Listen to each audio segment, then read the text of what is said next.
सागर के वीरांगना Rani Durgavati tiger reserve में 2015 से विस्थापन की प्रक्रिया चल रही है। 10 साल का लंबा समय होने के बावजूद यहां पर 40 से अधिक गांव विस्थापन के लिए शेष रह गए। लेकिन जो गांव बचे हैं उनको जल्द से जल्द विस्थापित करने की योजना है। अब ऐसे ही ओनारी खेड़ा गांव के कुछ लोग डीएफओ कार्यालय पहुंचे, जहां उनकी शिकायत की। जो लोग पात्र थे उन्हें अपात्र कर दिया गया, जो अपात्र थे उन्हें पात्र कर दिया गया। वन कर्मियों की वजह से ऐसा हुआ है, लेकिन यहाँ पर वे लोग कई सालों से निवास कर रहे हैं। 3-4 पीढ़ियाँ यही हैं। इस स्थिति में ना तो गांव को छोड़कर जा पा रहे हैं, क्योंकि ऐसा करने से उन्हें मुआवजा नहीं मिलेगा, और अगर गांव में रह रहे हैं तो वहाँ कोई सुविधा नहीं है। जिन लोगों को अपात्र किया गया है उनकी जांच करके विस्थापन के दायरे में लाए जाए। डीएफओ रजनी सिंह का कहना है कि इस तरह की कुछ शिकायतें आ रही हैं, लेकिन इस पूरी जानकारी को कंप्लाइन कर रहे हैं और फिर चरणबद्ध तरीके से उनको सुलझाएंगे। हमारे कार्यालय स्तर पर जो देखेंगे उनको कलेक्टर के द्वारा काम किया जाता है, उन तक जानकारी भेजकर इन लोगों का काम करवाएंगे।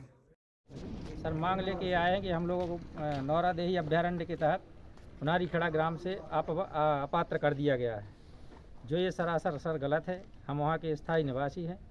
मेरा नाम डॉक्टर रामलखन पारा सर, ग्राम ओनारी खेड़ा, तहसील तेंदुखेड़ा, जिला दमोह का स्थायी निवासी हूँ। ऐसे हमारे 150 परिवार हैं सर, जो अभी तक अपात्र किए गए, जबकि इतने लंबे अपात्र करना तो सरकार के लिए या कहीं मिली भगत हो सकती है, जिसलिए ना किया गया हो। तो सर 15/6/2015 से सर विस्थापन प्रक्रिया चल रही है।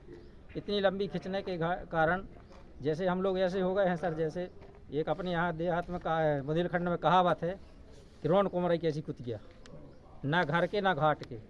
ना हम लोग गांव में ही रह पा रहे हैं, क्योंकि वहाँ कोई सुविधाएं नहीं है, ना बाहर जाके कोई अपनी मजदूरी या कुछ भी कर पा रहे हैं। और इतनी लंबी प्रक्रिया सर होने के कारण बहुत ज़्यादा हर आदमी के लिए मानवाधिकार का हनन किया जा रहा है। लगभग कितनी जगह है आप लोगों की? जगह सर हमारी है 27 एकड़ जगह हमारी है। कितने समय से परेशान आप लोग? सर हम 2 वर्ष से तो कम से कम परेशान हैं, जब से नहीं 3 हो गई। 2024 शिकायत कितने बार की?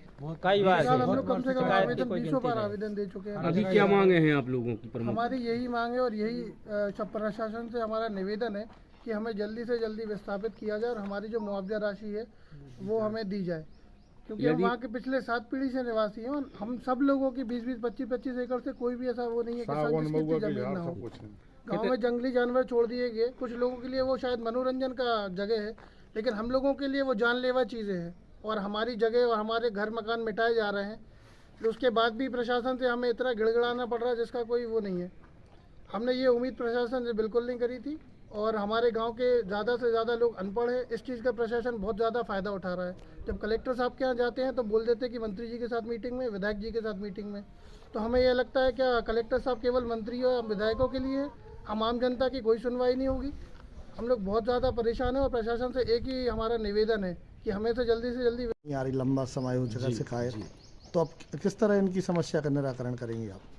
देखिए, ये जो चूँकि मुझे अभी यहाँ ज्वाइन करे 2 हफ्ता भी नहीं हुआ है, लेकिन ओनारी खेड़ा गांव और कुछ और गांव के भी लोग मेरे पास आए और उनको विस्थापन की पात्रता सूची संबंधी या पैसा जमा होने संबंधी कुछ शिकायतें हैं।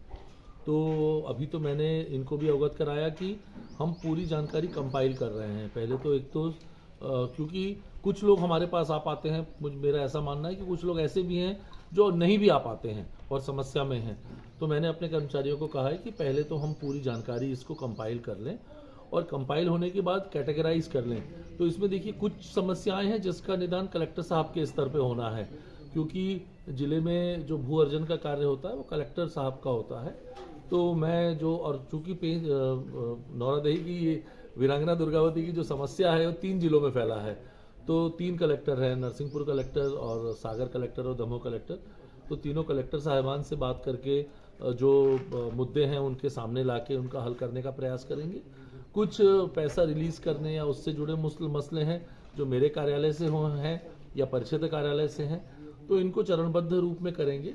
लेकिन मैं आपके मार्फत सभी जो लोग, एक गांव के लोग आए हैं, बहुत सारे और गांव के लोग हैं, उनको विश्वास दिलाता हूं कि हम इसको बहुत ही प्रायोरिटी का काम मानते हैं और वनग्रामों का या गाँव का जो विस्थापन है एक बहुत ही संवेदनशील मुद्दा है और पूरी एक मानवीयता के साथ, नियम के सीमाओं में रहते हुए, लेकिन ह्यूमन अप्रोच के साथ इसका निदान करेंगे और बहुत जल्दी ओनारी खेड़ा और बाकी समस्त जो समस्याएं हैं इनका हल निकाल दिया जाए। क्या शुभ नाम है सर आपको? मेरा शुभ नाम है रजनीश कुमार सिंह और मैं डीएफओ हूँ वीरांगना दुर्गावती टाइगर रिजर्व में।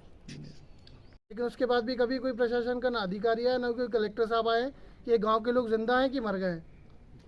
खतरे में है क्या आप लोग? खतरे में है। और हमने सुना है हमारे गांव में जो कुछ लोग हैं उनको किसी ने प्रशासन द्वारा या किसी टीम द्वारा उनको लालच दी गई कि आप हमें पैसा दें, हम आपको पात्र करवाएंगे। और ऐसे कुछ लोग पात्र हुए भी हैं जिनके बच्चे विकलांग कौन ने नहीं कहा हैं। है ऐसा? कौन है?